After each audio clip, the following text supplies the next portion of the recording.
Okay, I started the recording now. Hi, anybody that's watching.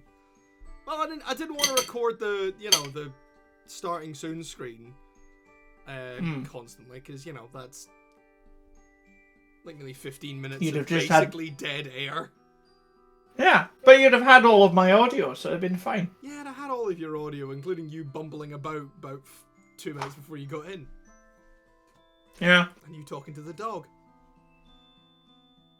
I mean, the dog's the best part. The dog is the best. Lyra's great. But yeah, what kind of fucking monster puts flaky pastry on a pizza or a pizza adjacent thing? Well, the people who made the Cornish pasty. Yeah, but that's not a Cornish pasty. Is a pasty. It's not meant to be pizza adjacent. If someone builds something, but this is technically, it's pizza adjacent. But that's the thing, is that the only difference between, a pizza and a calzone and a pasty is the pastry. That seems to be the only difference. What a terrifyingly fragile world we live in, Jay. Where only the thin wall of flaky pastry stands between calzones and pasties. Truly, we live in the age of chaos.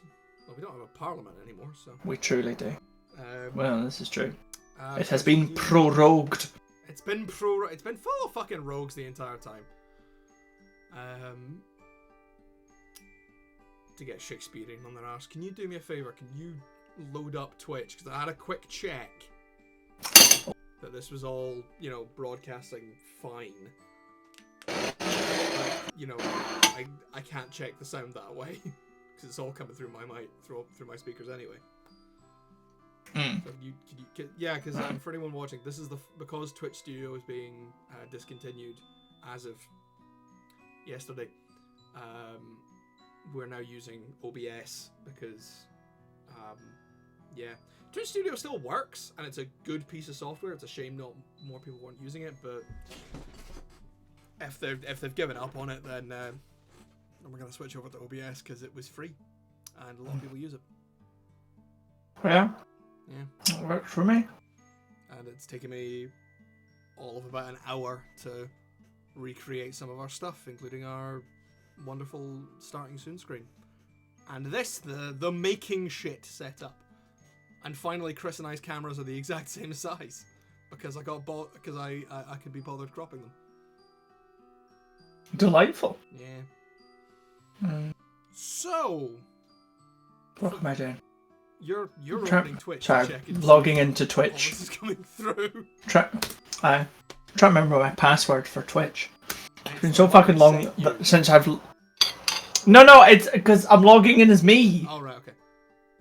Yeah. That's the thing, is I'm not gonna get a viewer count on this because I've got a viewer count on Twitch Studio. I'm not gonna get a viewer count on this, and I have to now change the stream details on the Twitch site rather than doing it all through Twitch Studio, which means that we went live for a second, technically speaking, with the 22nd episode of City of Mist. So, by the way, that's gonna be fun come Monday, just getting everybody in and be like, please, I need to fucking crop all the cameras and shit. No, I got the right password. Now I need to verify my login. Prove that I'm real.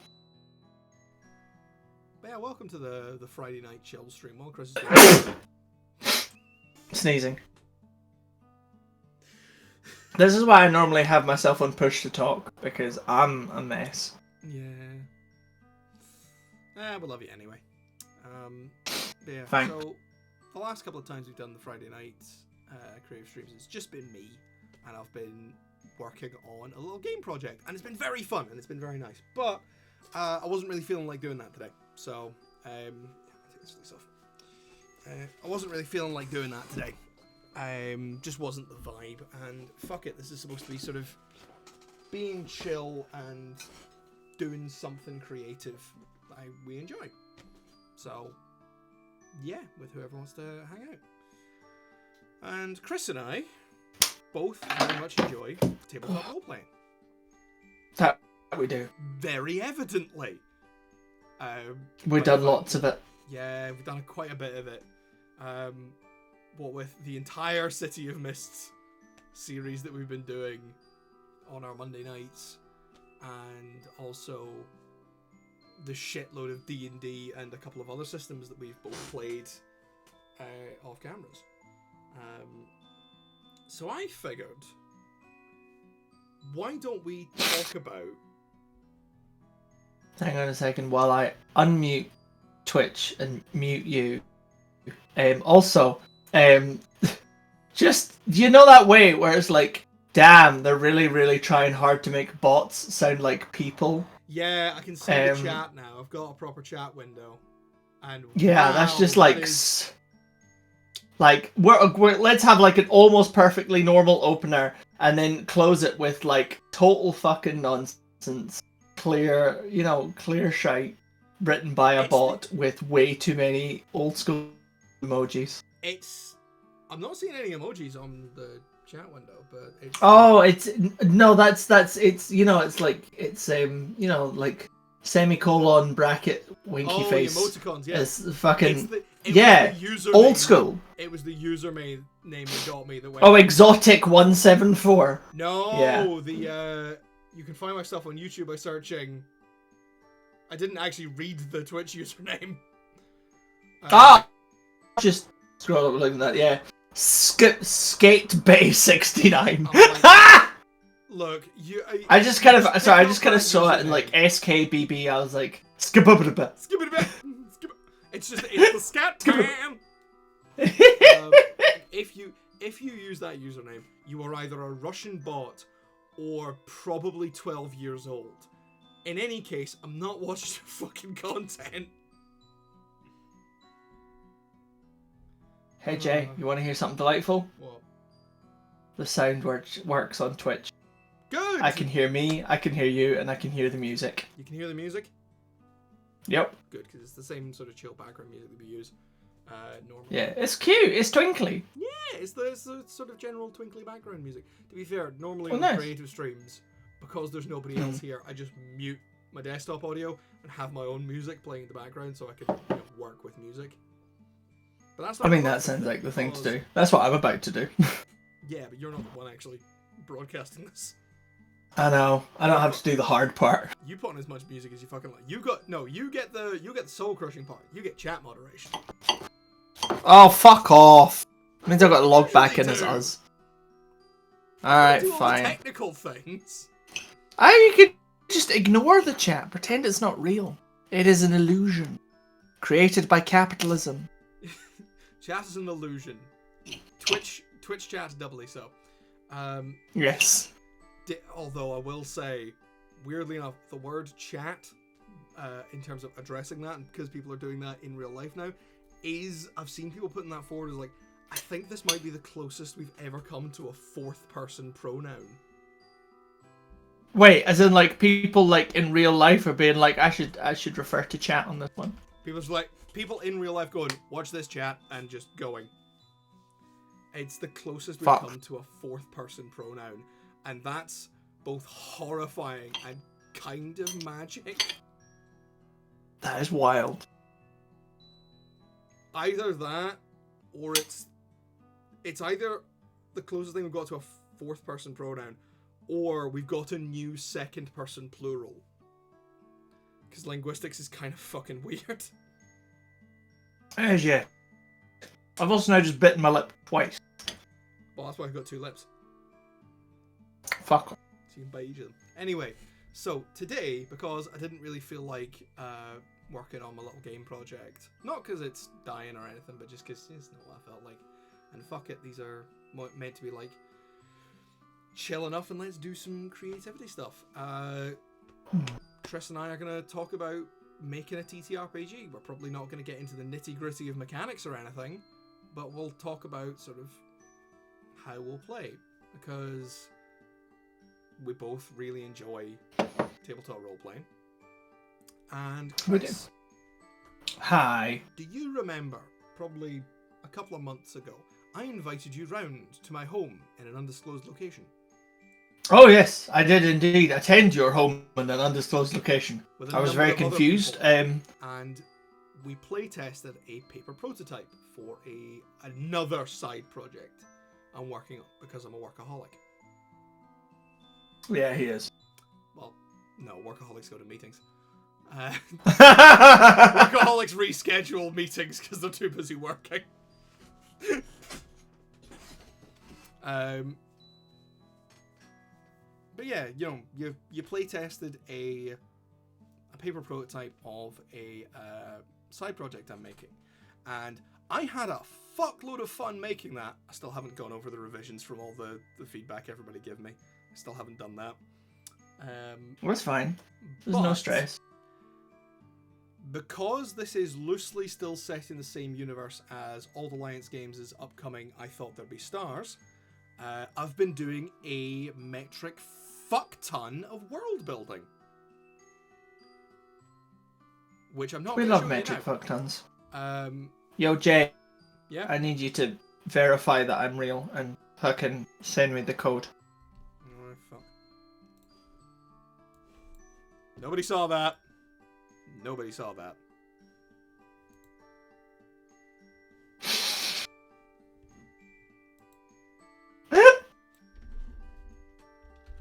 Y'all didn't see fuck all.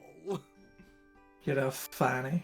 Right. I'm also just going to quickly switch over because because your camera is currently cropped from Discord, so I'm just going to switch over to our starting soon screen so that nobody sees shit. Because I might actually start, revealing usernames of people. So. Yeah, let's not do that. No. No, exactly. My God. Yes.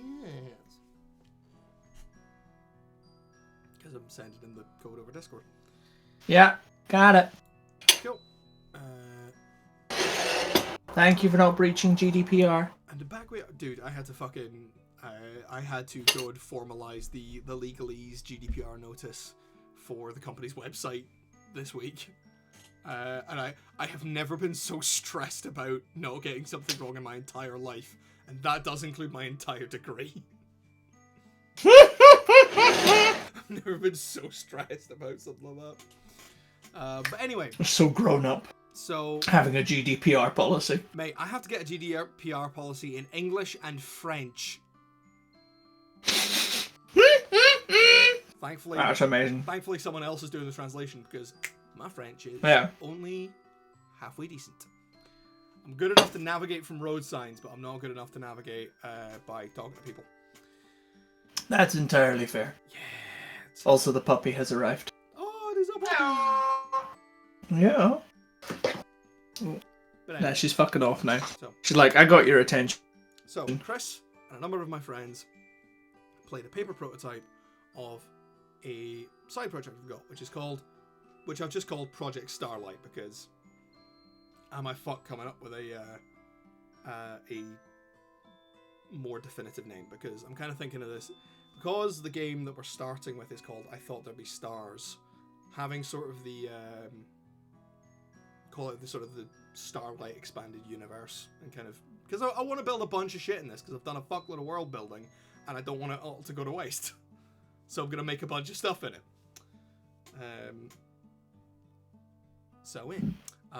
But what I had done in that paper prototype was I had made a bunch of classes for everybody's place, a bunch of classes and a bunch of species, and I thought, kind of looking at it and going, you know what? It wouldn't be too hard to adapt this into a TTRPG. This is not us announcing that we're going to build an entire TTRPG and fund it on Kickstarter. No, this is just fuck it. Let's have fun with this and see what it goes. If it eventually comes to, hi, a publisher, like, hi, we've gone to Kobold Press and they're willing to print this, then I will probably shit myself with joy. I mean, not a lot of better reasons to shit yourself, really, than, you know, joy. That's pretty good. It's a pretty good reason, all things told. But honestly, we've built this. The world building, although I've done a lot of it, is definitely not done.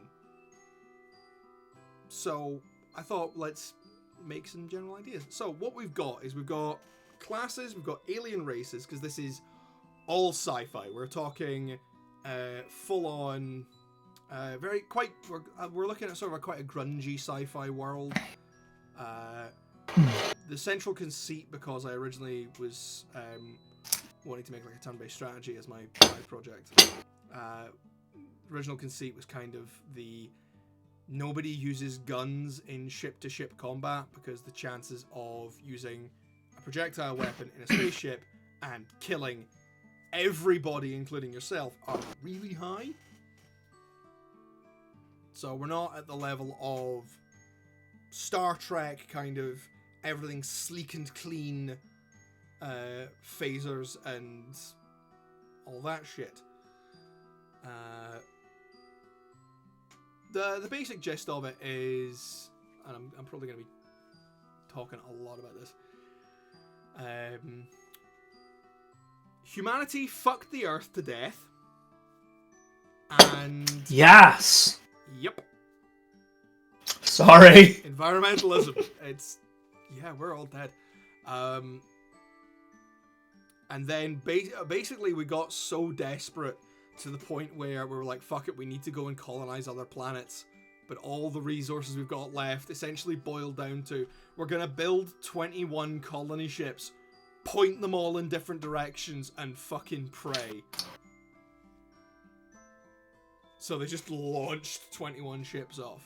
And by luck, one or two of those ships got discovered by a couple of alien races that happened to be in the neighborhood just fucking around.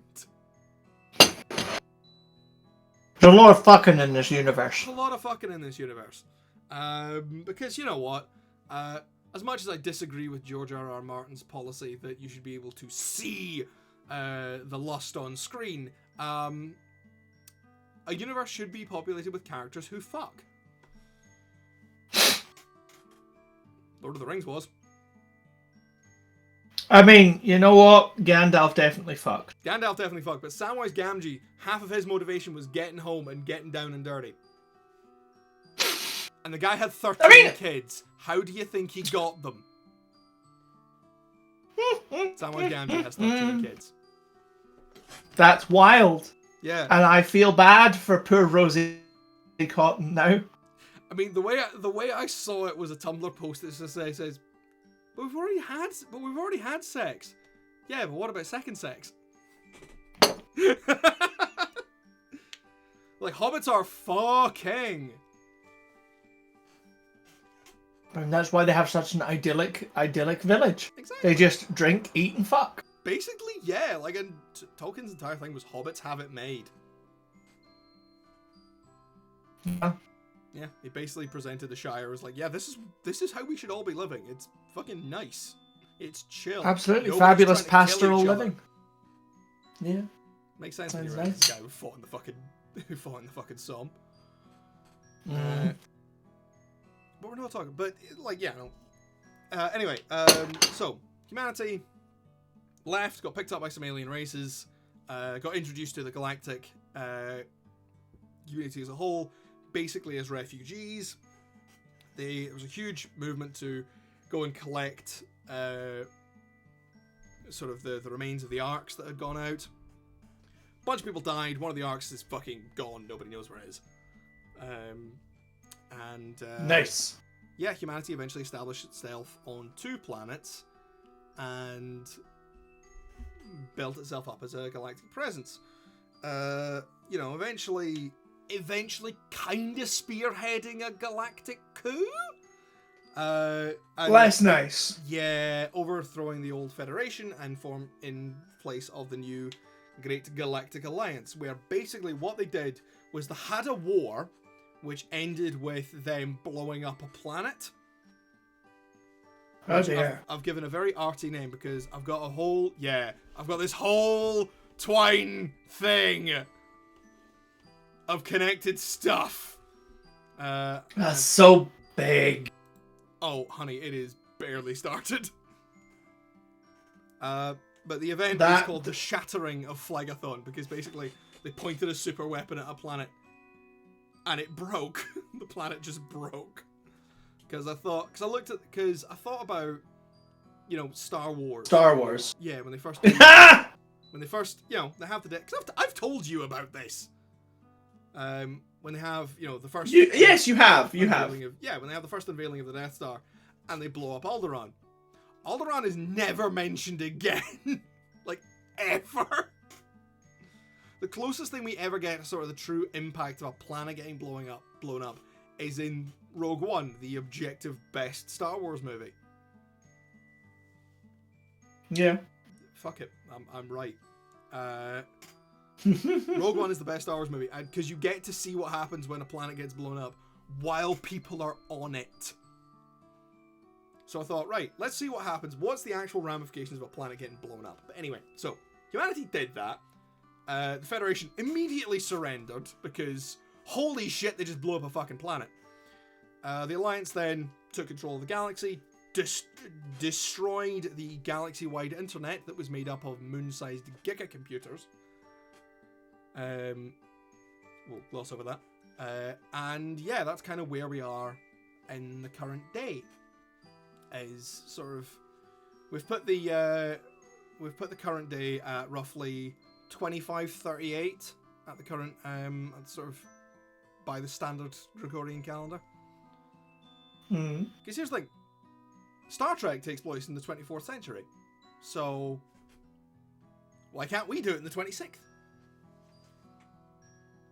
Why not? Yeah. At least the original series takes place in the I think the original series takes place in the 24th century. But either way, fuck it, we're ahead of Star Trek. The ghost of Gene Roddenberry is gonna fucking kill me. But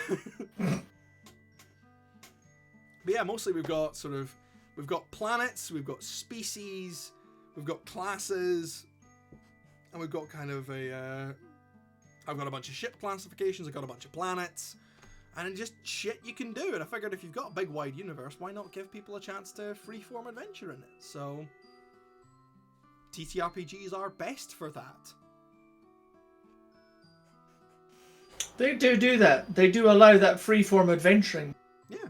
So that's why I asked my dear brother, who is also a very experienced tabletop role player. Yo. What up? To Sky. And sort of be like, right, what would it be like to do a big sci-fi RPG with the characters we've got? And maybe I'll talk about some of the world building, because I've done a fuck of a lot of it. I've got, let me see, 1, 2, 3, 4, 5, 6, 7 base classes, which each evolve into 2 more advanced classes. So that's immediately 21 classes to sort of work with. And at the moment, 1, 2, 3, 4, 5, 6, 7, 8 species,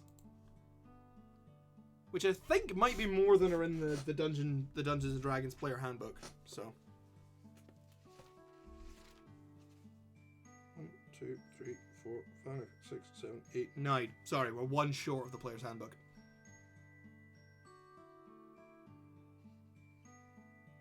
Admittedly, better get on that. Admittedly, 2 of the species in the player's handbook are just like, yeah, it's half one thing, half another. So, because it's got half elf and half orc in the book. So, if you discount half elves, because it's like, we already have humans and we have elves. Half elves are literally just in the middle. Then we have as many as the Dungeons and Dragons player handbook at the moment. I mean, to be fair, we shouldn't be trying to compete. No, I'm not planning to compare us to D&D. I might build this off the back of D&D using 5e as the sort of inspiration system, but we're not gonna try and compete with Dungeons and Dragons, because holy shit. Admittedly, a lot of people are these days. A lot of people are. Have you heard that Critical Role have made their own RPG? I mean, that doesn't surprise me. Yeah, it's not called Daggerfall, because that's Skyrim. Daggerheart, that's what it is. There you go. Because Daggerfell is a place in Tamriel in the Elder Scrolls series.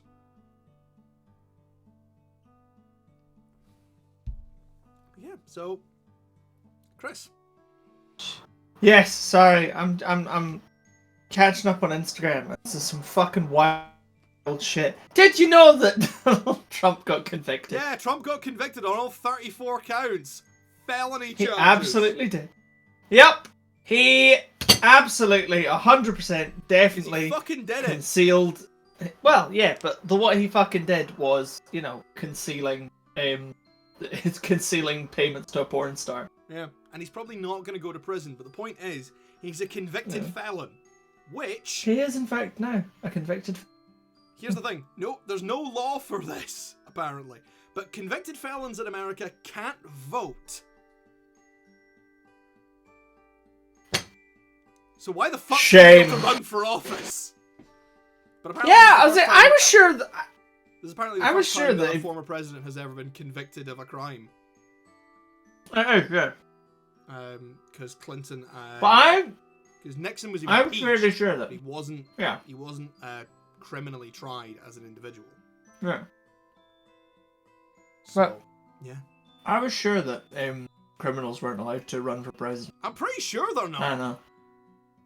But I do also remember that Joe Exotic ran for state governor from prison. So America's just kind of fucked. Absolutely. I'm gonna plug my lights in.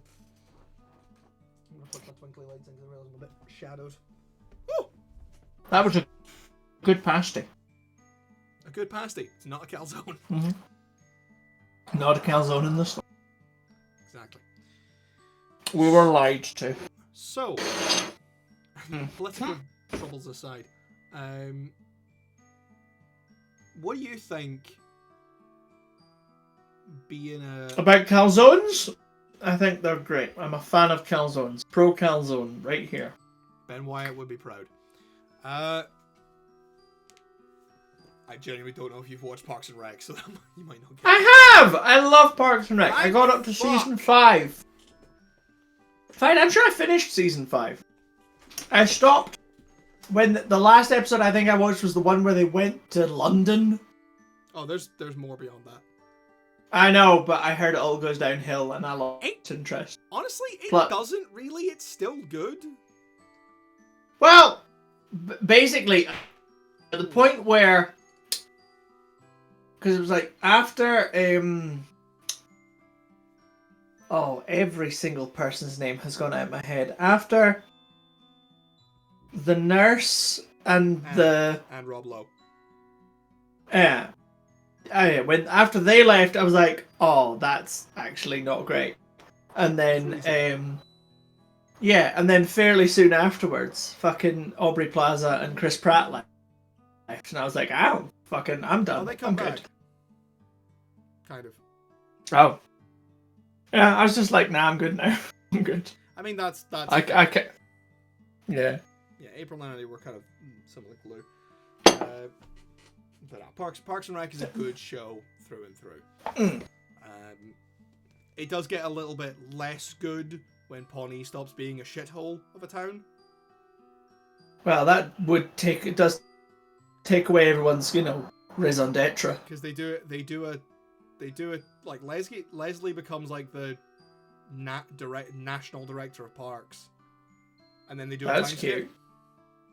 skip. Of about 3 years, which there's some good stuff in there. There's some genuinely good stuff in there.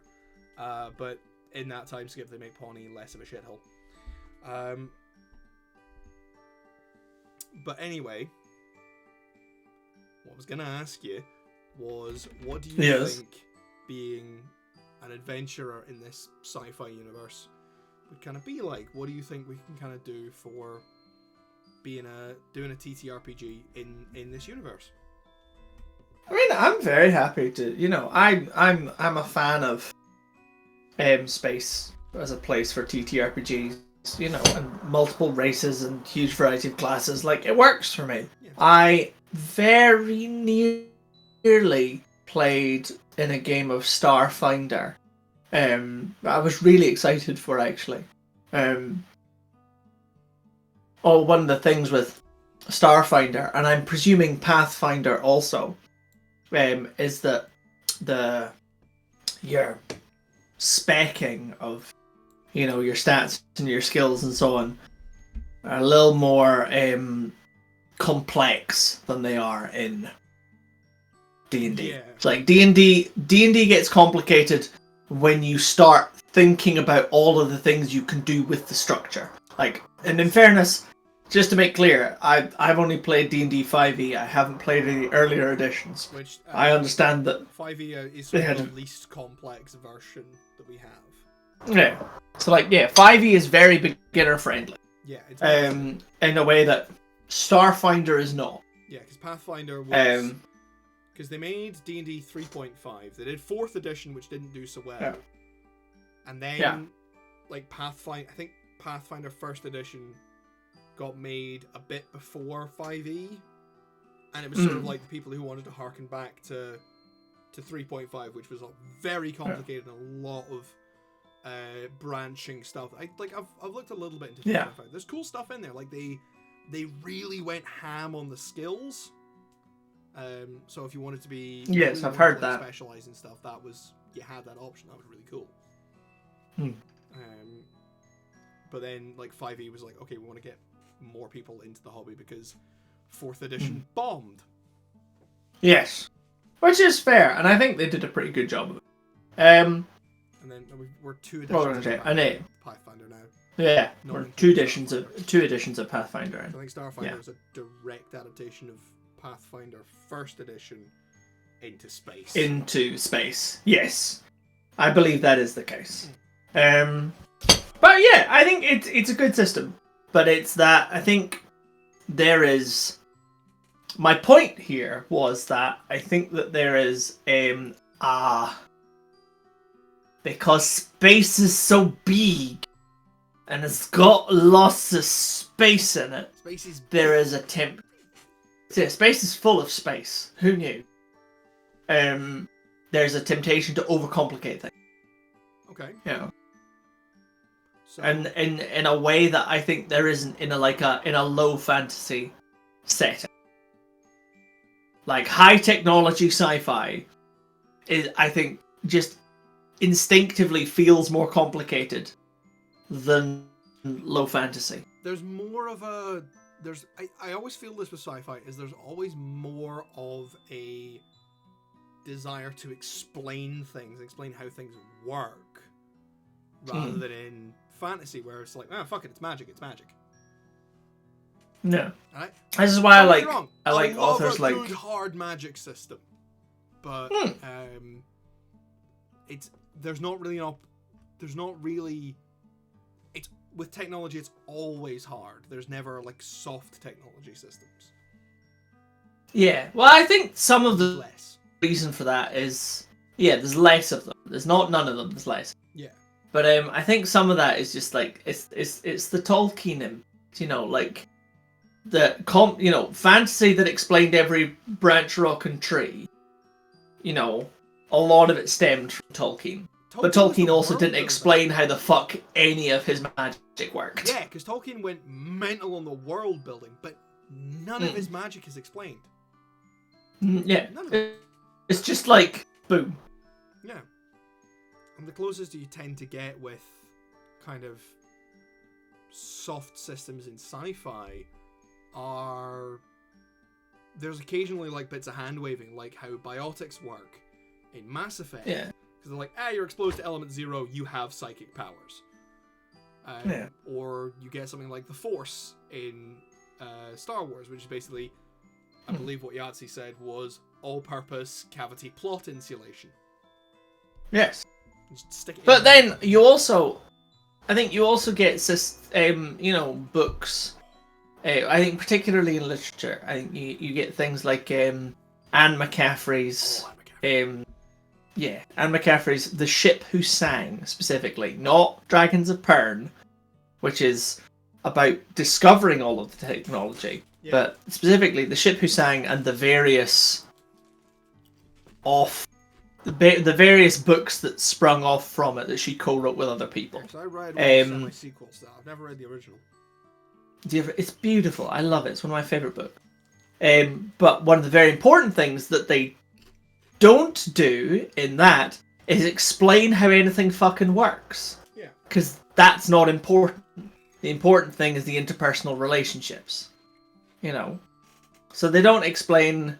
You know, yeah, just don't explain how anything works, and that's like unless that explanation is thoroughly important to the plot, then they don't bother. Yeah, it's a very And lean that's show.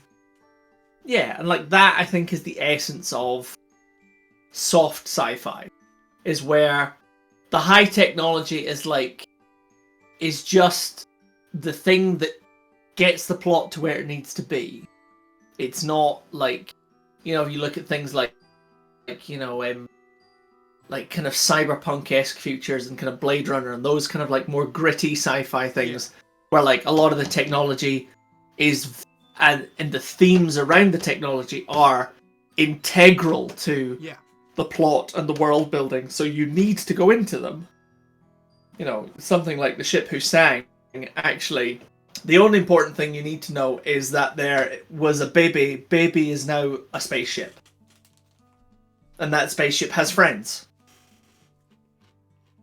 What are you saying, Barry? Yeah. My wife is saying how good the book is. Good life. Just the very shy. I introduced. Like, fucking rocks, man. To be fair, I introduced her to it, and actually, she really enjoyed it. Because just here to plug this 40-year-old book that you all need to read. I know, it's so good. It's not Donald Trump. But yes, I know. But it's because it's broken up into sections. It's basically like a bunch of little novellas at different stages of the life of this. They're called brain ships. You know, is baby that is now ship is brain ship. So yeah, and it's just lots of little novellas from different stages of her life, and it's great. And she's a fabulous character. Her name's Helva, and she's fabulous. Because that's the thing is, I've looked at a lot of sci-fi stuff. I've played all 3 Mass Effect games, although I didn't finish the 3rd one because fuck it. I've read a fair whack of Ian M. Banks' The Culture series, which is pretty solid if you want to look at some space opera stuff, like big sci-fi stuff. Skip the first one though, it's kind of crap. Consider Flaybass isn't. Some people really like it, but it took me 3 tries to get through it. That was only because my dad really heartily recommended this stuff. But yeah, so we've got, in terms of hard to soft sci-fi here, I've got our explanation for how you do faster than light stuff, because I had some fun with that one, and I went a little bit in detail. But in terms of the technology, I've not really done a huge amount of explanation. Like, we've got Starlight drives, which are basically, and I will read directly from shit I wrote. The layman's explanation is that the Starlight drive essentially tricks the laws of physics into believing that the starship being transported is made entirely of a light-like substance, with a negative mass, so it can travel beyond the speed of light. That is that's funky. I love that. You're like, it's not that we actually travel faster than light. We're just tricking the laws of physics into thinking that we can. Bamboozle the laws of physics. Absolutely, it's all a ruse.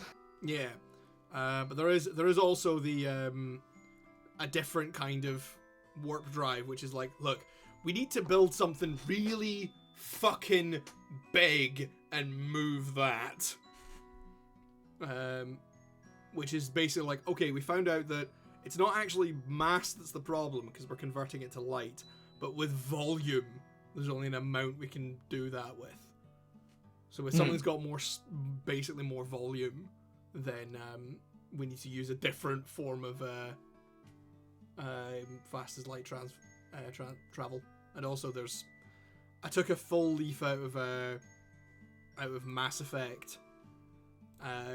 Although I haven't written the codex entry for it yet, and I put in something called trebuchet gates, which is essentially, I love that. Big hanging space. You fly up to it. When you get into it, you input wherever you're going, and it just goes and just punts you across the stars. So there's that. So we're looking at some medium to soft sci-fi tech. So we've got a bunch of races and we've got a whole bunch of fucking classes. I'm thinking, I mean, your standard thing is you're all a starship crew and you get together and you go off into space to have various adventures, because the plot involves the world building I've got involves a lot of adventures. Cause I'm having a lot of fun coming up with space myths. We do like that. Oh, space myths is so much fun. I've got things like, because I mentioned the arcs that humanity fucked off in, and one of them completely disappeared. Nobody knows where it is. That's turned into a little bit of a sort of, where could it have gone? Lost thing, blah, blah, blah. There's also apparently one last Giga computer, because I mentioned those earlier, floating around. Because basically, and that one's true, that one actually exists, because basically one guy went, oh fuck, the government's coming and blowing up these things that essentially make the galactic internet and could connect all the different star systems. I'm running one of these, I better fucking steal it. So he basically just bolted thrusters to a moon and fucked off. And he basically flies around. You know what? That's a valid strategy. Yeah. That's a valid strategy. He basically flies around operating a bit like a pirate radio station, but it's the size of a moon. I was like, that's no moon, it's Radio Rock. Cause fuck it. I thought that would be fun. And then I fully ripped off a song that I found that was essentially a space shanty. That was really cool. It's called Dawson's Christian. I highly recommend you look it up on YouTube. The Vixen Tony version is better. Okay. And it's fully just about this ghost ship in space. So I'm fully ripping that off. But so, sounds great. Okay, if you were gonna play a character in a sort of sci-fi, space-faring, swashbuckling adventure, what kind of character would you want to play, Chris?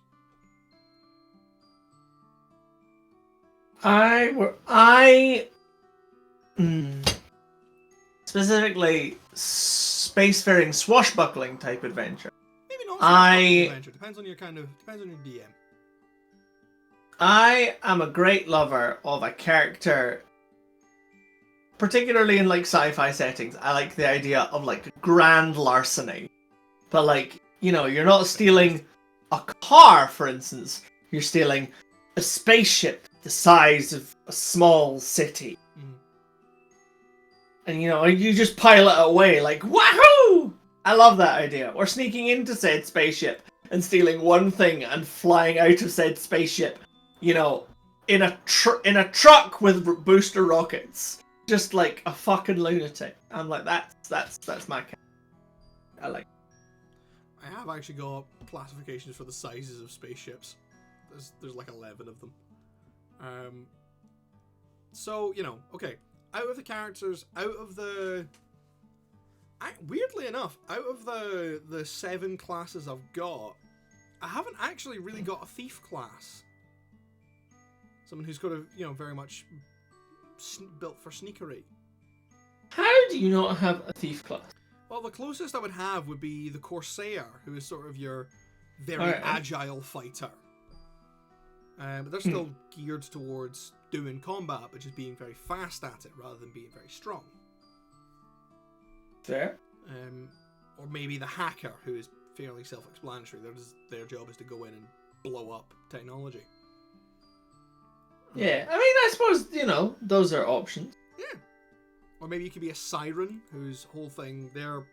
whole thing in the game I originally built was about being the support class, but you could very much push them towards kind of a fast-talking kind of bard ideal. You know, talk your way into a place and then steal your way out. Absolutely. Why not? And I kind of thought about doing, like, kind of changing the way that we have this game set up to be more about space theft than space combat. Because because one of my favorite sci-fi games is SteamWorld Heist, which is all about that, and it's really, really fun. Absolutely. They're making a fucking sequel, and I'm so jazzed about it. Yay! I'm doing SteamWorld Heist 2, and I am so happy. Well, that's good, because obviously, they've, like, the SteamWorld license have gone, like, lots of different types of games. Yeah, they've done a turn-based strategy, they've done 2 platformers, they've done a fucking city builder, and they've done a party-based RPG card battler thing. They're all fucking mental over there. It's great. And originally, the first SteamWorld game was a tower defense game, which you can't get anymore. That's crazy. Because it was DSiWare. Oh. Yeah, it's a bit sad. But yeah, it looks like they're doing SteamWorld Heist 2, and they're going to do pirates this time rather than space adventurers. So, well, still should be fun. We love pirates. I fucking love pirates. Answering everybody's question about why I wear a rag around my head. Yeah.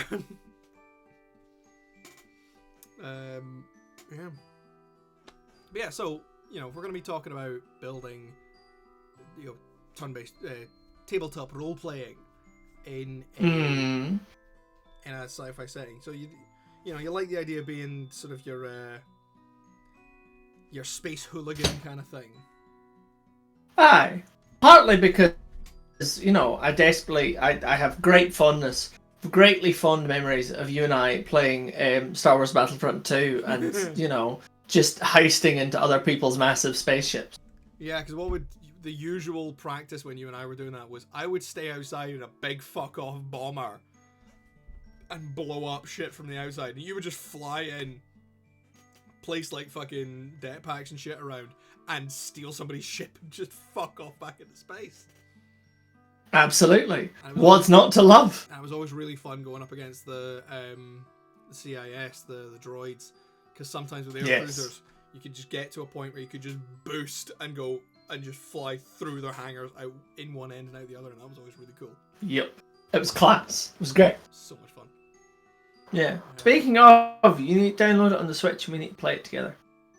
It'll probably be a shitload more stable than the version on Steam, because I tried running the version on Steam and it has some issues.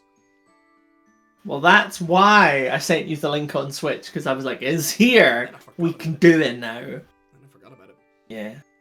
That's because you're busy. But we could do this and it'd be fun. And I got a long list of goddamn games to get through. Yeah. I did finish but this is a... I did finish the 6th Mega Man Battle Network game. Did you love it? I very much enjoyed it. I had a very good time. Did it have the same playthrough at least twice to get everything good? Yes. Type mentality? Not to the same degree as the 4th one, because you still got all of the sort of the Soul Unison things in one playthrough, rather than having to do that in at least 2. Because the problem with Mega Man Battle Network 4 was sometimes you had to do it more than twice, because if you went to the Den Battle Tournament, sometimes you'd still get the first Soul rather than the other one. Yeah. And I tested that. Yeah. Pain in the ass. Yeah.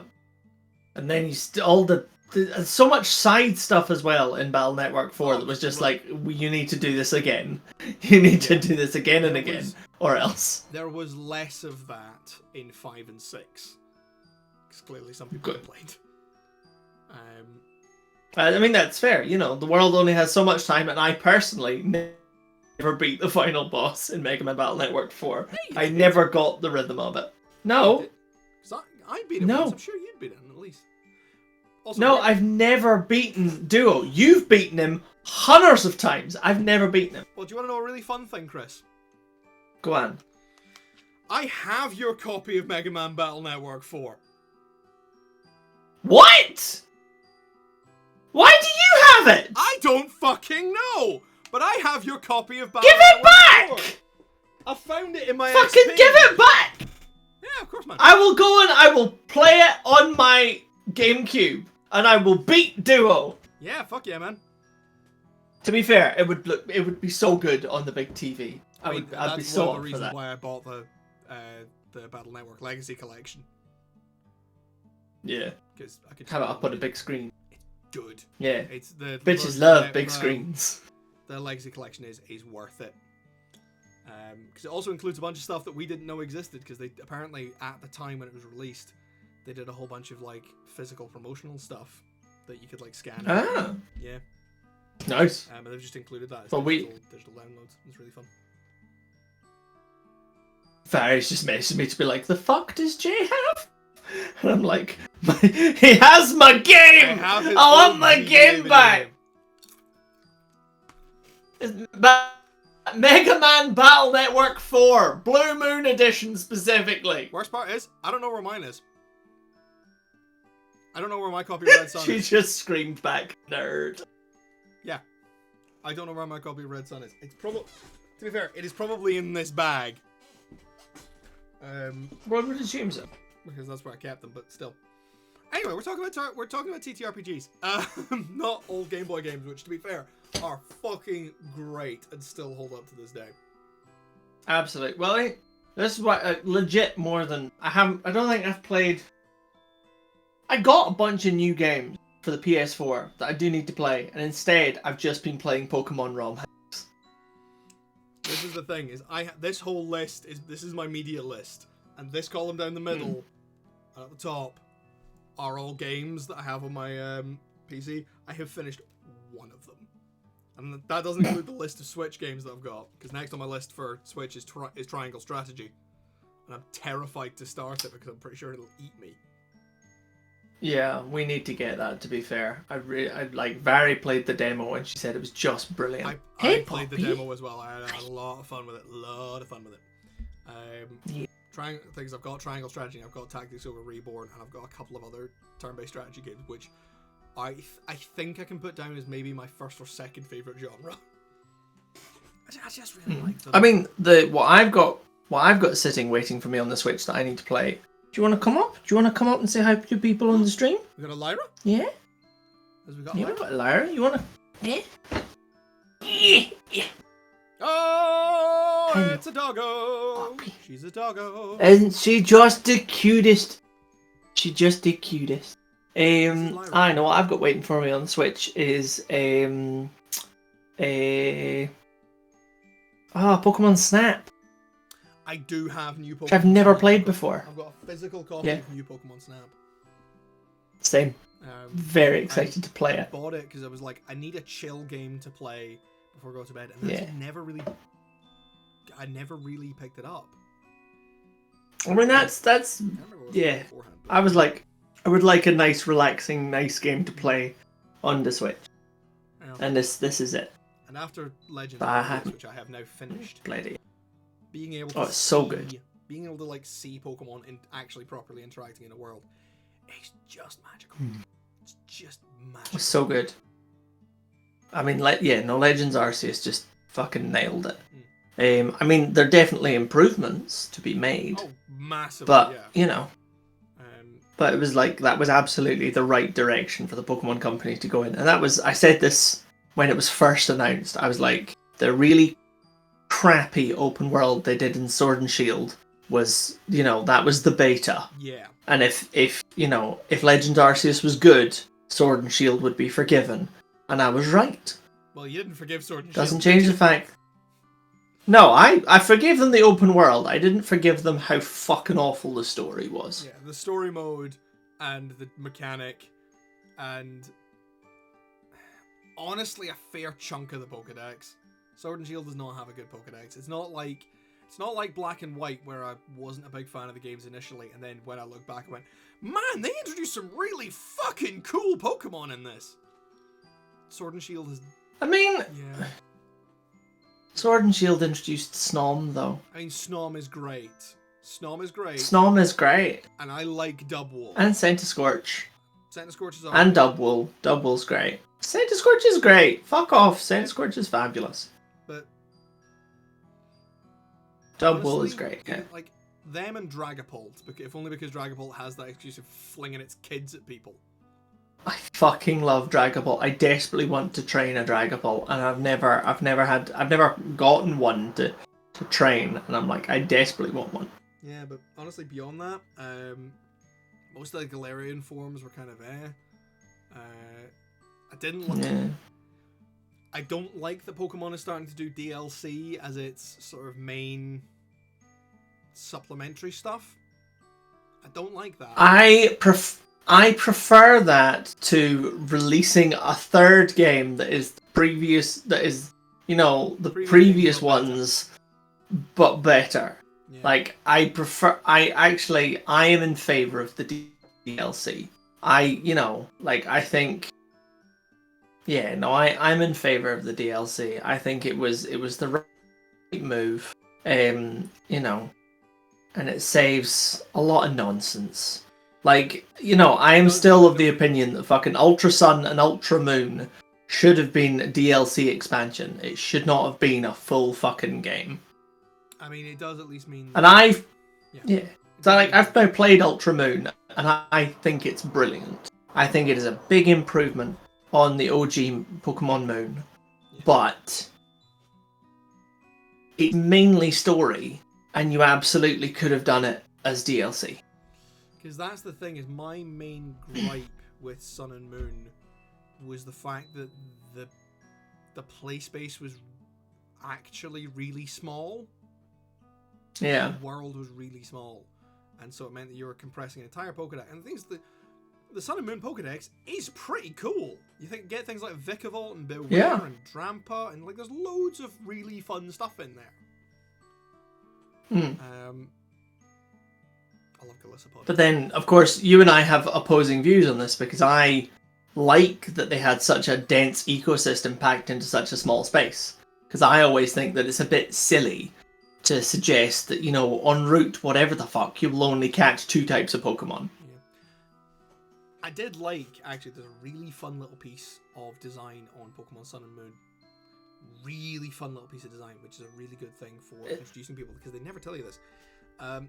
The one where you auto-catch the first Pokemon that you try and catch on Route 1? No, it's not auto-catch the first Pokemon, it's auto-catch every Pokemon. Oh, that's pretty good. Yep. Every Pokemon that you meet before, I don't know if it's time or if it's region locked to that area, or before you meet the first Kahuna, before you meet the big guy. Hala. Yeah. Yeah, Hala. That you cannot fail catching things. And I love that they did that and didn't tell anybody. Because it means that from the perspective of a kid playing that, you're still going to try and catch a Pokemon the way you've been taught, but it means you don't get that potential of failing to catch them you got in previous games.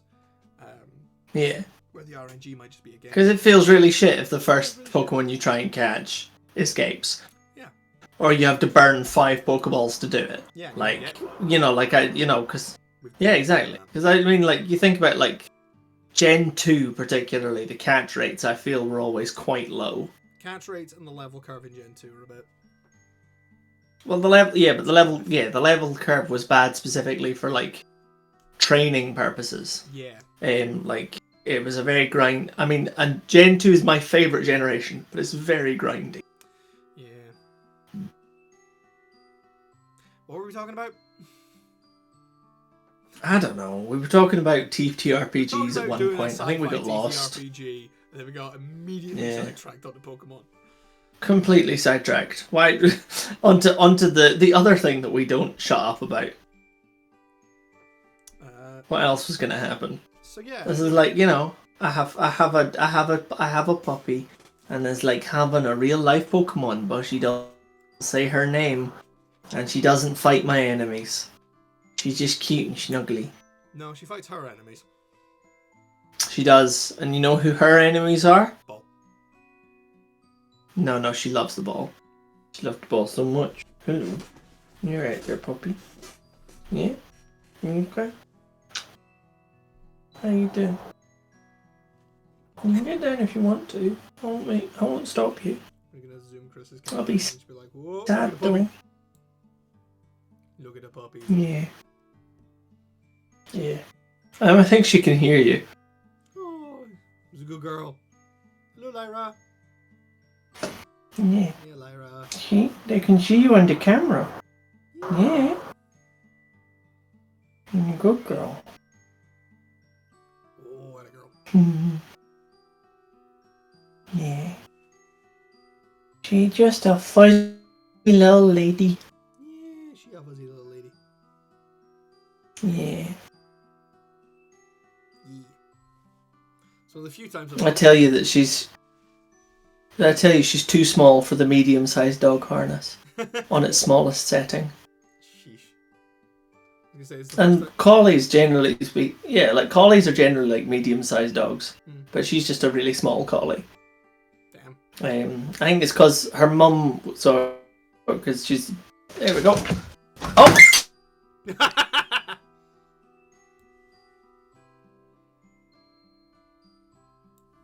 You right there, Chris? Yeah, just Lyra. Yeah, Lyra. Yeah. Lyra is adorable. Yeah, she's a Lyra is adorable. absolute fucking chaos merchant. I was gonna say that's one of the few times I've ever seen her moving below the land speed record. Land speed record. Right? Okay. That's fine. Is she okay? You're being Okay. she just gave herself a. Come here. Oh. Oh. Oh, she's shaking. Yeah, she gave herself a real fright. And now she's on her back for belly. Yeah.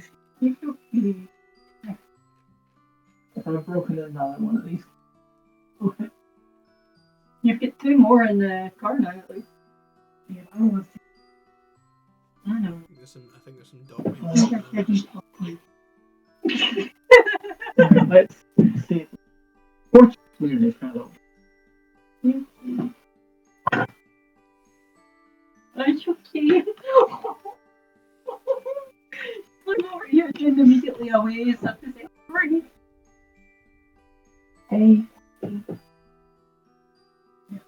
You. I'm sorry.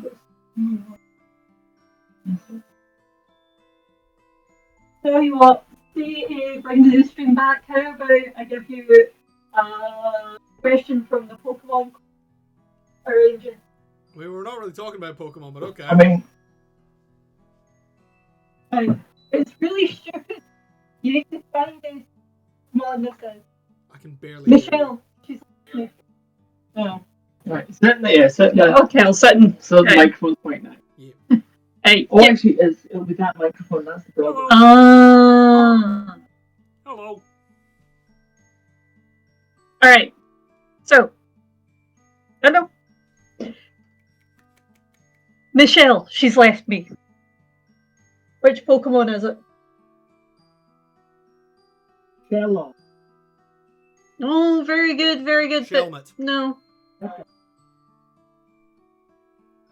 Who else could it be? Excelgor. You think? Because it loses. Nope. The answer is Shelgon. Ah, clever. Fair enough. Shelgon. Yep. No Lego.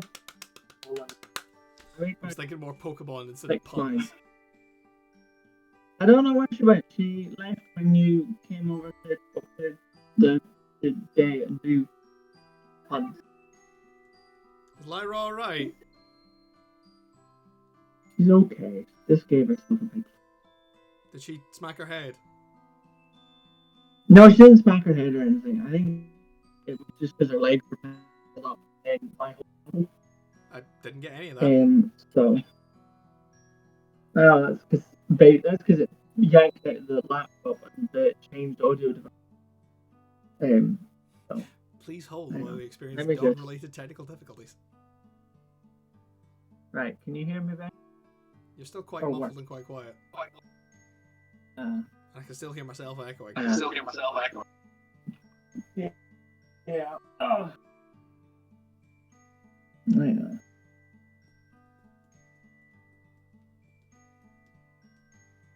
Voice and video. Input. Oh no, I don't want this. Only detecting it. It's not power from the laptop. In theory, it should. Oh, maybe for Windows this? I don't know. Hey, Poppy. It's okay. You didn't lose it. It just means I've got to go buy it.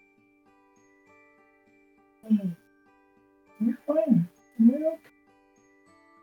You're okay.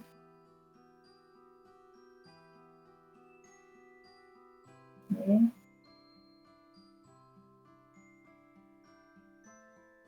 And then I just press reassures the puppet string. I mean, I think we would all. all night. Right? Oh, got to rebuild. I've got a little display. Where's the Gengar? My little Gengar that looks after my Oh, I can't remember what it's called. My task cam, the thing that manages my microphone and stuff. Oh. You know what? He's in good nick. Look at that Gengar. My little ghost in the machine.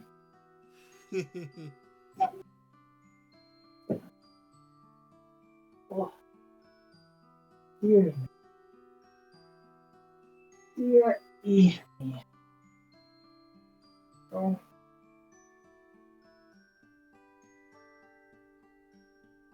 There we go. And I fixed my little Lego plant. Little Lego plan? And my little Lego. Yeah. I got it for the last show that I directed. Well, not the last. The one before that. Adam's family. That was my bouquet. That was what I got given. Aww. Alright. And I can't get my microphone to work. I can't get it to appear or figure its shit out. So Your microphone got yeah, you headphones are off. We're on terrestrial sound now. You're gonna echo like a motherfucker Yay! unless I leave and reboot shit. Hang on a minute, let me test something. Ah! Yeah, I didn't hear that. We're good. Cool. That didn't get echoed. Alright.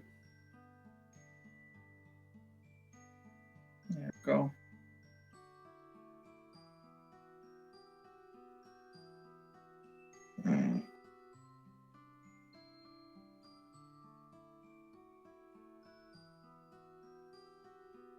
Barry making cute puppy noises in the other room. Aww. Oh, it's good life. It's a good life. To be fair, I think I probably should take her out a walk before we put her to bed. Yeah. So we might have just not achieved anything on this stream. That's the thing, is we're not supposed to be here achieving things. We're here to chill and do creative things. And you know what? It's just been you and me. It's just been you and me jabbering, so that usually comes out with some pretty creative shit. Yeah. That's the point of these Friday night streams. They're meant Instead, to be we just a chill evening.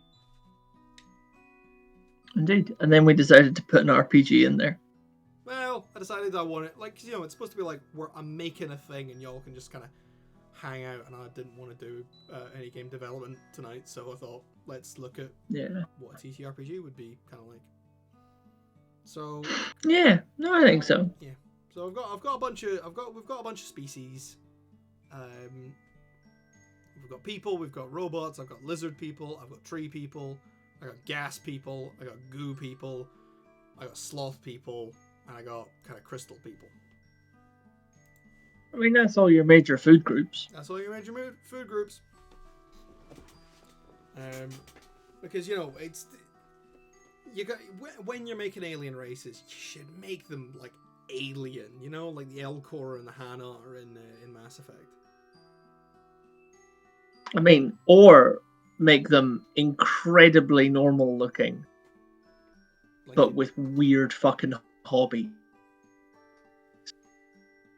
Like, hello, I am James. I live on another human world. It's just fine, really. But the fish eat people in the sky. And we just have to deal with that, I mean, that does happen. Yeah, there's always an option to do, Tom Scuzz in a parallel world where every time someone says, a baby dies. Meanwhile... What have you done? I've buggered my camera.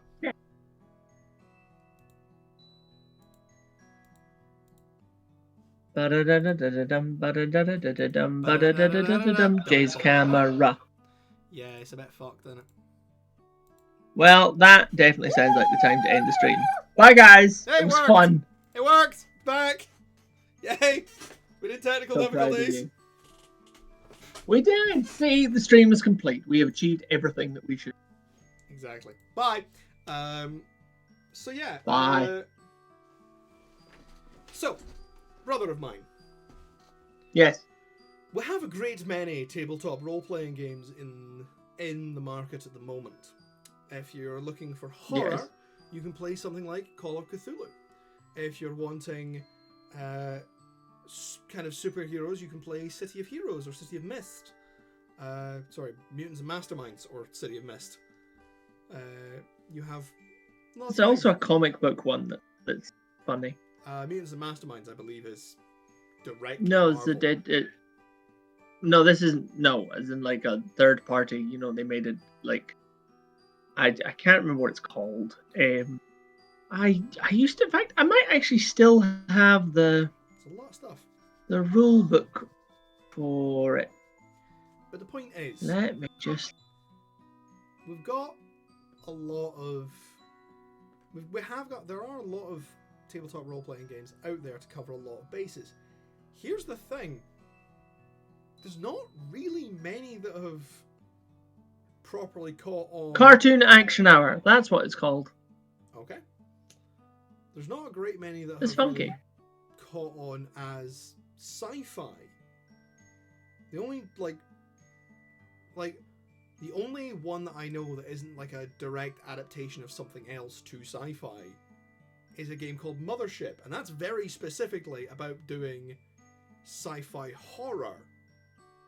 Like in that proves like an Alien. Well, that means that you're missing out on some of the oldies but goldies. Oh. Fucking looking at shit like obviously Cyberpunk is a big one, but also Cyberpunk Red is shit. Sorry. Oh, Shadowrun. You're talking about Shadowrun. Shadowrun, yes. Sorry, I was going to ask you what Shadowrun was called. Thanks. Yeah, Shadowrun. Here's the thing. I don't know so you could see Lyra in the corner of my screen, just coming in. Like, is everything safe now, Dad? See, I don't know so much about... You broke my entire microphone setup. I don't know so much about Shadowrun. But I think both Shadowrun and Cyberpunk Red are quite terrestrial sci-fi. I think they are. I don't know about spacefaring sci-fi. Yeah, they do a lot of space. Like you mentioned Starfinder before, and there's a Star Wars adaptation for 5e, which got Dimension 20 reskinned to do an entire season with, which is, to be honest, fucking amazing. It's a great season. Starstruck Odyssey. In terms of like built for purpose sci-fi stuff, we don't really have a lot of it. So if you're doing sort of space, if we're doing space sci-fi, what elements do you think players should get to fuck around with? Well, I suppose it depends what you want to be integral to your system. You know, like if you want it to be, if you do you want to say to players, look, this is about spacefaring specifically, then you're going to need to put a bunch of stuff that's very relevant to the experience of fighting in, no atmosphere, like ship-bound stuff, traversing the black vastness, all that kind of shit. Like that kind of stuff. All this kind of stuff for the world that you're in is all going to be quite important. Equally well, if you're like, we want to balance the two, being on a planet, being in space, and give players the option to do either, then you don't want to embed any of that in the skills. You want to embed it more in the world building, and maybe have like some classes that are more specialized to one thing or another, maybe, but like you don't, or like subclasses that go into one thing or another, but like you don't have to if you don't want to. Okay, so it's very much you gotta understand your player base, but say because I'm looking at, if I look at sort of I was like, okay, we're playing as a bunch of people, different races, different classes. We're going to be getting on a spaceship and going and adventuring about the cosmos. I'd want to build a ship. Yeah. I want to build a spaceship. I would probably also want to build a ship. And like, I'm not talking about something That was along the the first lines part, of Space Engineers, where you are like individually placing blocks. I mean, okay, people can like run layouts and stuff. You probably want to make a bunch of templates for it, but it's like, okay, I want to bolt a bunch of shit onto my ship to make it do things. Yes. Because one of the main, what I originally designed the turn-based game for, the paper prototype, was essentially, the original idea was you would have two ships that would go across like that, and you'd have boarding parties going between the two, kind of like that. Yeah. With like boarding tunnels and shit. Like genuinely, the inspiration for that, the first episode of the Transformers TV series. I mean, it's great. That's it's so how good. that starts. Is the Autobots are like, right, we gotta fucking go. They fuck off into space. The Decepticons follow them. They catch up. The Nemesis catches up to the Ark, and they're like, Megatron's like, fucking send the boarding chute. They all go on, kick fuck out of each other, crash on Earth, get found about a couple of thousand years later. Yeah. And Beast Wars takes place in the middle of all that, with time travel. We love time travel. Yeah. I like time traveling robots as well. God, Yeah. Beast Wars was such a good fucking show. So good. Yeah. Holy shit, it was so good. Yeah. Like, here's the thing, like, the animation doesn't necessarily hold up, but it doesn't look as bad as it could. I mean, honestly, I love that era of like 90s, 2000s CGI. Like Dan Dare, Pilot of the Future, Oh god, yeah. Beast Wars, even things like Butt Ugly Martian. I'm like, actually, because of how stylized they had to make the CGI for it to look anything other than ass, I think it holds up really well. Art style. I certainly think it. Art style. Yeah, comes like, I first think- every time. Absolutely, I think I would argue it holds up a lot better than a lot of the things like 300, where God, like the yeah. CGI abs are just sad. Yeah. I said it. There you go. Frank Miller stands. Frank Miller was responsible for a great. Frank Miller was not responsible. Frank for Miller that was fucking responsible movie. for a comic. Frank Miller was What? not responsible for the 300 movie. Zack Snyder was responsible for the 300 movie. Exactly, and we should remember that Zack Snyder is not a good director. He is not He is the apparently genius that weird people on the internet think he is. Yeah, I know. But apparently he's really great to work for. Yeah, Apparently no, he fosters a really positive work environment. He has. I have never heard any stories about Zack Snyder behind the scenes saying he's an arsehole. I just don't think he's good at his job. No, I mean, yeah, I think he would probably be a really great general manager for a company. But You know, I think he treats his staff really well. He clearly can organize, Yeah. shoots and stuff really well. He does, lots of editing. I can see why Zack Snyder has ended up with some really star-studded casts because he seems like a fairly fun person to work with. But his artistic vision a lot of his is movies are way better cast than they have any right to be. well. The project that he's worked on have had great casts have all been things that have fuck ton of money behind them. That's true. But it's still a guy who went, Superman. The whole thing with Superman is he got raised by these really great people, and then in his movie puts out that Pa Kent just goes, "Hey, maybe you should have let that bus full of school children die." Does somewhat undermine. Does somewhat undermine. Yeah. Yeah, he just gets Jonathan. He literally says, "Hey, what was I supposed to do? Should I just let them die?" And he goes, "Yeah, maybe." Literally says, "Yeah, maybe." Like, what the fuck? Yes. Just. I suppose it's. I can get behind that if it's like the idea is actually good morals are a completely alien concept and only beings from another world would ever be nice to people. I mean, I think if that's the message you're trying to say, sure, that's the way to do it. But it's also bad messaging.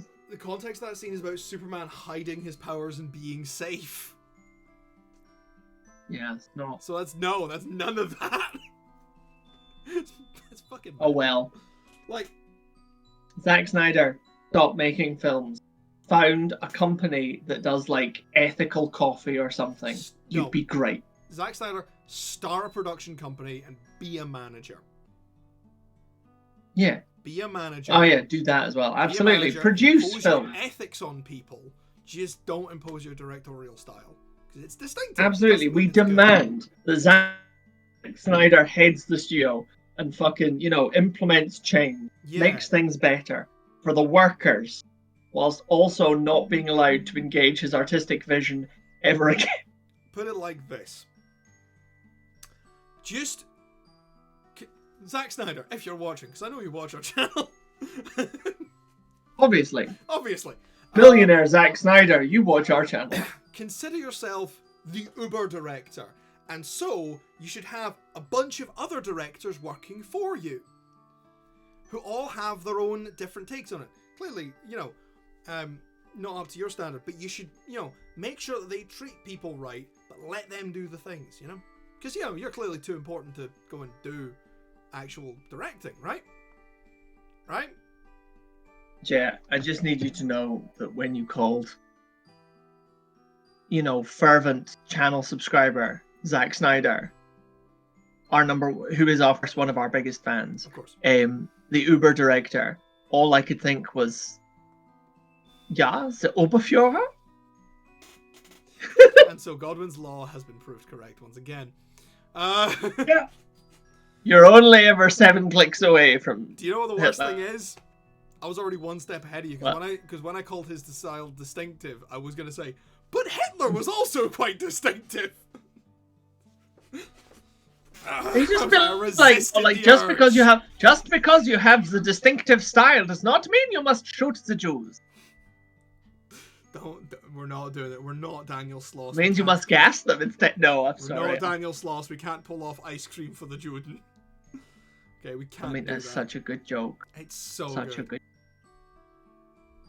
And I definitely want to minute on. I mean, to be fair, Israel is at war with 5-6 countries still. I was listening. Actually, when's not a good time to get cancelled about Israel? I was listening to Frankie Boyle, Susie McCabe, and Chris MacArthur Boyd's new podcast. Oh, that would be good. It is good. It's called Here Comes the Guillotine. Excellent. Yeah, it's quite good. And the latest episode, they were just like, basically, the beginning of that was they were talking about Eurovision. They went, Israel's in Eurovision, and Britain got 0 points when they did the public voting. Britain got nothing. Israel still got votes. People hate Britain so much that we've placed behind the genocidal, Israelis. And they were like, look, Well, not all Israeli people are pro Netanyahu, and not all Jewish people are pro Israel. So we're just saying we're very anti-genocide and very anti-war and very anti-Netanyahu because he's a fucking lunatic. yeah. So I'm like, yeah, my issue is not with the Israeli people. Yeah, exactly. The Israeli people, fine. I have met lots of very lovely Israeli people. Yeah. However, the Israeli government The Israeli are a government's terrorist fucking organization and mental. should be arrested and shot. Look, all I'm saying is stop blockading Jewish people from being able to enter university campuses. Okay? Fucking stop that. That shit's Fucking awful. That's stupid. nasty. Yeah. Jesus. It's like, yeah, because they're obviously the ones responsible for fucking bombing Palestine. Yeah, absolutely. Yeah. The Jewish people in the streets of fucking Scotland or, fucking California Yeah, are clearly the ones who made the decisions to bomb fucking Palestine. That's the thing. Some wee Jewish boy in fucking Berkeley who has never even seen Israel trying to get on his university campus. He wasn't the one fucking machine gunning civilians or bombing doctors. Yeah. Aye. No, it's just Fucking daft. leave him alone. It's just daft. But this is what happens when you have lots and lots and lots and lots and lots and lots and lots and lots and lots of people joining a movement. It's not an organization, it's not a company. There isn't, like a mandate from head office that you've all got to behave a certain, wear the same tie. This is the uniform. This is your code of conduct. You just kind of hope that the message gets out there to not be a dick to people. Well, and that Jesus doesn't always tried happen. it, and look what happened to him. Got nailed Yeah, to a Jesus fucking like, hey throne. guys, don't be a dick. Literally, The like, Romans were like, let's kill him. here's the thing. Jesus basically walked up and it really was that meme from Futurama. Behold, the one commandment. Except it said, don't be a cunt. Yeah. And they just And nailed everybody it to a looked fucking tree at it and fix. was like, that's too hard. I went, yeah, nah, we man, can't we do can't that. really we can't really vibe with that. It's like, what if I want to be Yeah. a cunt on Saturdays? No. Just don't be a cunt. And I got nailed to a fucking tree. So yeah, that's what happens to people. It's got very political. We're supposed to be talking about. We're supposed to be having a chill time being creative with the sci-fi RPG, and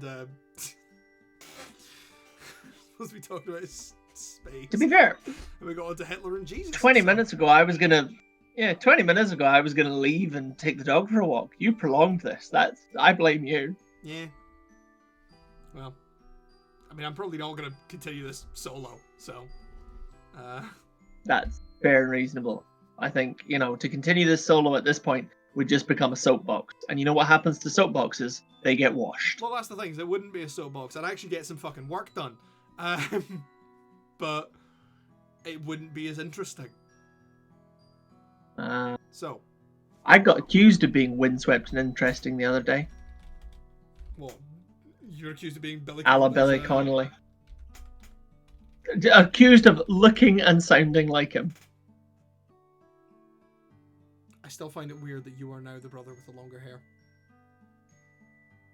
Yeah, I was arguing with myself the other day. I was like, if I get it cut short, or at least back to kind of where it was, then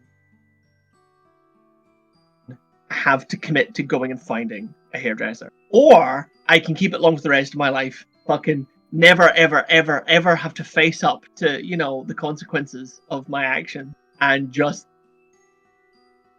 tie it out the way. Do you want to do what I did? Braid it. Become Lara Croft. Do you want to just do what I did and learn to cut it yourself? Fun fact. The same woman cut Chris and I's hair for years. until she retired, which was just after I left Glasgow. So a wee while after you left, because she retired just before my wedding. She retired in 2020, the start of 2022. Oh shit, yeah. And in that case, but she taught me. So she taught me how to cut my own hair before I left. I say taught me.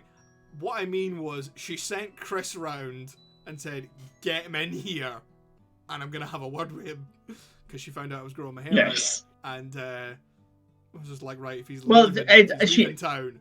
Yeah. She asked how you were doing, and I said, "Oh, he's doing grand." She's like, "But he's not been in for ages." I was like, "Yeah, he's cutting his own hair." She was like, "He is what?" I wasn't cutting my own hair at that point. I was just growing it out. You had been. No, this was the point, because you had gone like lop at the ponytail, and that was what, because I told her that, and she was just like, because before that, I had told you to go and ask her to get layers cut in, and you'd done it and you hated it. And then she taught me how to do that myself, and it works. Yeah. And that's how I am. I am now. This is 4 months after doing that to myself. Yeah. Nearly 5. I mean, to be fair, like, that's not the most unreasonable hair growth. Yeah. But yeah, this is now. I've gotten to the stage where I've gotten to the stage where I missed the length of it. Fair. We've got our family calendar, which is pictures of the family throughout the last year, and one of them is me standing on a hill with my cousin Francesca, and I've got a proper big shaggy mane, and man, I miss it. Actually, a point I need to tick things off on the calendar, because today is the last day of May. It is the last day of May. What does June look like? It's a comedy for me. Yeah, and our cousin Julian hiding in a crack. Yep. You know what? Regularly, he has the crack. We can't. I don't know if he knows what that means. He has the crack. In the Irish sense, crack with a C. Yes, he's got good crack. He's got good crack. To be fair, I'm like, the one time that we ever took him out in Glasgow, the one time that we ever took him out in Glasgow, went to a gay bar in Glasgow, and you sang Bad and everyone, yes, I did, and everybody loved him. Yeah, like, he's a great guy. The two, yeah. I was gonna say the lassies that had come along, who I'm fairly sure weren't into men at all, were both like, "Oh, we'd go home with him. He's lovely," this is great. Yeah, it was very. Especially considering I believe one of those lassies was either engaged or at least dating the guy she was with at the time. I think I'm pretty sure Maddie was there. Oh, I wasn't. No, I was talking about Byron's two pals. Ah, right. Yeah. The ones who weren't there with anybody specifically, or possibly each other. Because I'm also pretty sure that might have been the first time I ever met Maddie at Flav. Maddie, who is now my business partner and my chief artist. Puppy's left. Wow, the puppy's gone. Sadness. But yeah. So if you want to do space stuff, you want to build a spaceship, you want to be an alien. Yeah. Or you want to be rendered entirely in late 90s, early 2000s CGI. That is the takeaway from tonight, ladles and jelly spoons. We are going to build a TTRPG in which you are rendered entirely in late 90s, early 2000s CGI. That is how the cookie crumbles. Fuck. Lost my metaphor. Let's leave now! Bye! Hang it up, Jay! Cancel it! Let's run away! Thanks, guys. I know this is a bit shorter than usual, but... Thanks, guys, for joining us. I know this is a bit shorter than usual, but Chris has got to go and walk the dog, so that's it for tonight. Bye-bye. Bye. Jesus fuck.